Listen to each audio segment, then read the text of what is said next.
candles out for you. Because you don't have a person to do that.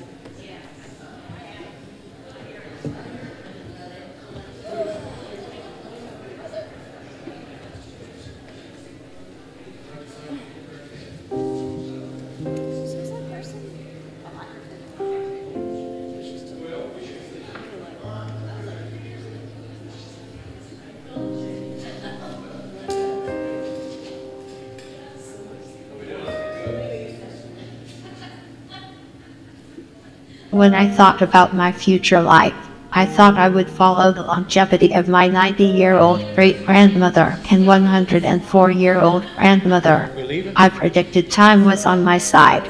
I have always been a healthy person who embraced a healthy diet and exercise. During the summer of 2020, after cutting up frozen butter for a double pie dough recipe, I experienced pain in my right elbow. I also noticed when I washed my face, water escaped my right hand. There were voids in between my fingers. By December 2020, I had been referred to a neurologist, Dr. Quick. In February, Quick reviewed my symptoms and explained ALS was probable. It's very overwhelming when you get a diagnosis like this. There's so many things that you wouldn't even know to ask, let alone know how to handle once you know that that's something you need to deal with. After my diagnosis, the hardest part of ALS to accept was realizing I needed to let go of my future dreams. I found myself instead facing a slow transformation of my body to paralysis and the loss of the ability to speak. Approximately 18 months later, I needed a wheelchair full-time.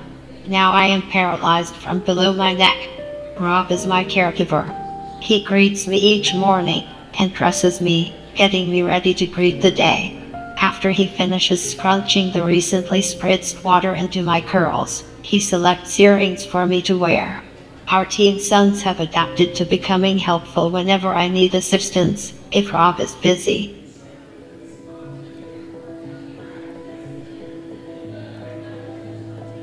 It was February of 2021 when she was diagnosed, and right away, as soon as you contacted, that same day, someone from ALS United got back and scheduled a visit to come out and talk with her and kind of get to know her and to introduce the organization. Without ALS United Ohio, we wouldn't know what we don't know.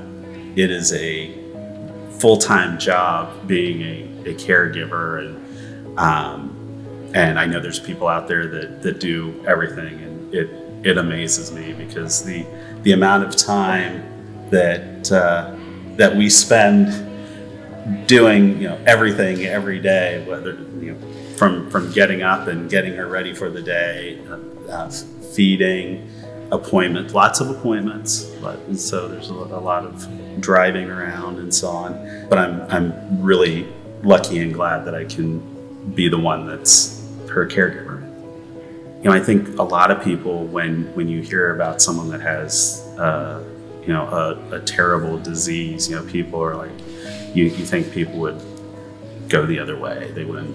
So many people are just kind of drawn to Heather because she's always smiling, she's always happy, she's engaging, and I just find it surprising.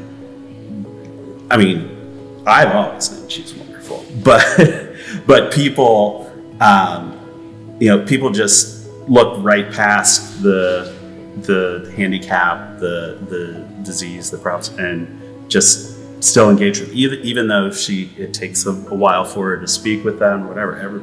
People are just wonderful. It's actually been very surprising, but also kind of uplifting to see people in general being like that instead of being the opposite, which you might expect these days. I was given great advice to focus on what I can still do, to let go of things I can no longer do. I try to follow that advice and focus on looking forward. I have positive support from my caregivers and wonderful friends. I enjoy all the good surrounding me, colorful flowers and vases, a funny text from my niece or my husband's smile.